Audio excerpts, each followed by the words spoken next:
Bonjour. Est-ce que toi aussi, comme Benjamin, tu m'as écrit?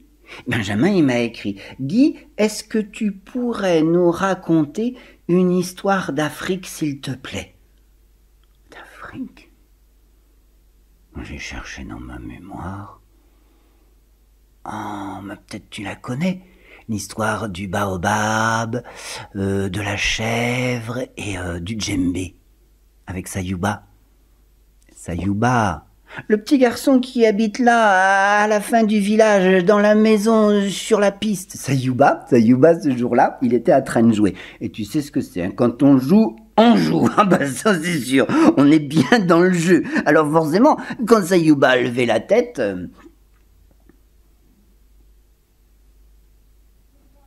Hé, mes pieds! Je vois plus ma maison! Les pieds, on dit Sayouba. Si tu vois pas ta maison par là, si tu vois pas ta maison par là, et si tu vois pas ta maison par là, c'est que forcément elle est par là. Alors les pieds se sont retournés. Et la maison y était pas non plus, dis donc. Ben alors, si ma maison, elle est... Ah, dit le pied droit, écoute Sayouba, puisqu'on est venu de par là, on va forcément la retrouver. Et le pied gauche s'en est mêlé en rappelant au pied droit que le vent avait joué et qu'il avait effacé leurs traces. Mais en disant ça, il a quand même avancé. Alors le pied droit, qui accepte pas d'être en dernier, et marche que je te marche, et marche que je te marche, et marche que je te marche. En Afrique, quand tu marches sous le soleil, c'est pas le soleil de chez nous. Il est pas gros, le soleil d'Afrique. Il est énorme. Il est pas chaud, le soleil d'Afrique. Il est brûlant. Alors les pieds, tu penses bien que, au lieu de marcher, au bout d'un moment ils ont couru et quand ils l'ont vu, brouf, là, ils ont plongé dedans pour être au frais. Ben, dans l'ombre, dans l'ombre du baobab. Ben, le baobab, c'est le seul arbre qu'il y a dans la savane au milieu de rien, de toutes ces herbes jaunies par le soleil. Le baobab, ben, c'est un arbre, mais un arbre rigolo. Parce que, il y a de ça longtemps, il y avait un baobab, comme tous les arbres, qui avait des branches, comme toutes les branches de tous les arbres, avec des feuilles par-dessus, sauf que monsieur le baobab était très fier, et il regardait les autres d'un drôle d'air. Ce qui plaisait pas au vérificateur, ça l'a même mis plutôt en colère. Alors le vérificateur, celui qui vérifie que la nature va toujours bien, le vérificateur est arrivé, il a pris le baobab, il a déraciné de terre, il a retourné à l'envers, et il a planté ses branches dans la terre. Alors le baobab, il avait ses racines qui pointaient en l'air, signe de son mauvais caractère. Et les pieds de Sayouba, eux, pouf, ils avaient plongé dans l'ombre. Aïe, a dit l'ombre. Oh, qu'est-ce que c'est que ça, dit le baobab qui venait tout juste de se réveiller de sa sieste. Ben, c'est moi. Et dis donc qui tu es, toi? Ben, je suis Sayouba. Et dis donc, Sayouba, comment tu viens dans mon ombre sans me demander ma permission? Ben, c'est parce que je suis perdu. Ah, dis donc, Sayouba, tu vas pas pleurer et inonder toute mon ombre. Allez, monte sur mon tronc. Ben, pourquoi faire? Si tu montes sur mon tronc, tu monteras sur mes branches et de là-haut, tu verras où est ton village, pardine.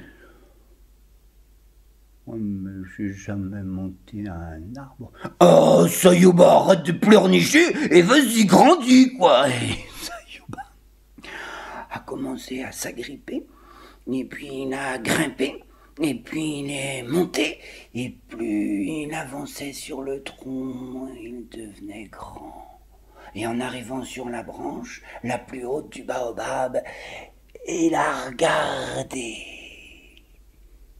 au plus loin que ses yeux pouvaient voir. Mais il n'a rien vu du tout. Enfin, à part le truc là, tu vois.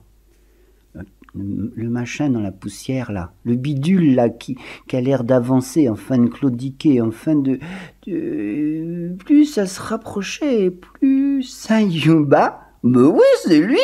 Oh mais ça alors Sayuba dégringolait de la branche, dévalait le long du tronc mais qu'est-ce que tu fais là, t'as pas l'air d'aller bien? Ben non, je vais pas bien, je m'ai perdu. Ah, maman, Sayuba, c'était la chèvre du voisin qui avait dû jouer son tour. Ben, je sais plus où est la maison de moi. Sayuba, dis-moi, c'est pareil. Ah, ça suffit, dites donc, vous n'allez pas vous raconter vos pleurnicheries comme ça, là. Allez, Sayuba, monte sur mon tronc et viens me couper une branche. Ça va pas ta tête, je vais pas te couper un bras quand même. Je te dis de le faire, Sayuba. La nature, elle me fera repousser une autre branche. Et Sayuba est allé scier une branche du baobab. Quand il est redescendu, la chèvre lui a dit « Ben, qu'est-ce que tu vas en faire ?»« Ben, j'aurais besoin de ta peau, » a dit Sayuba. « Ben, je suis pas d'accord. Je vais pas te donner ma peau quand même. » Si, dit Sayuba, regarde, sur le trou de la branche là, je prendrai ta peau, je la tendrai bien, je la tirerai au maximum et j'en ferai un tam-tam, j'en ferai un djembé, tu vois. Et comme ça, tous les animaux pourraient se réveiller de leur sieste et il y en a forcément un qui sait où est notre village.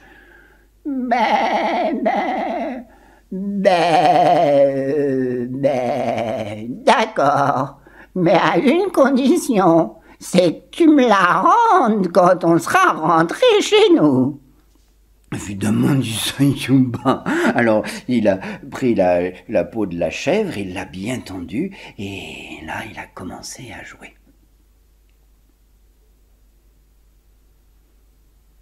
Tu penses bien que tous les animaux qui étaient en train de faire leur sieste, ils enlevaient un œil, et puis ils enlevaient une patte, et puis ils sont venus voir pour mieux entendre cette mélodie si belle jouée par Sayuba. Alors, vous l'avez vu, notre village, notre maison? Les rampants ont dit non. Les marchands, pas mieux. Les volants, non plus. Mais lui, il a mis du temps à arriver parce qu'il est court sur pattes. Des fois, il court, mais quand même. Puis il avait l'air bien fatigué. Il s'est approché.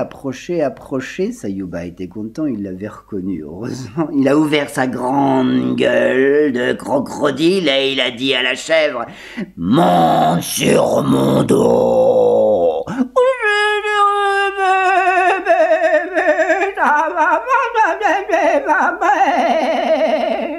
Alors, mais si, a dit Sayuba, mais si, écoute, c'est notre ami le crocodile. Ben, c'est peut-être ton ami, mais c'est pas le mien. Mais si, a dit Sayuba, c'est notre ami à tous, c'est le gardien de la source, c'est lui qui garde notre source à nous de notre village. Allez, viens. Sayuba, qui avait grandi, est monté devant, la chèvre un peu froussarde s'est glissée derrière, et en partant, Sayuba a dit au revoir au baobab. La chèvre l'a remercié aussi de son hospitalité et tous les trois sont rentrés au village. Et Sayuba, lui, il a eu 3 nouveaux amis pour la vie. Le baobab, la chèvre et le djembé. Parce que le crocodile, quand il garde la source, il garde la source.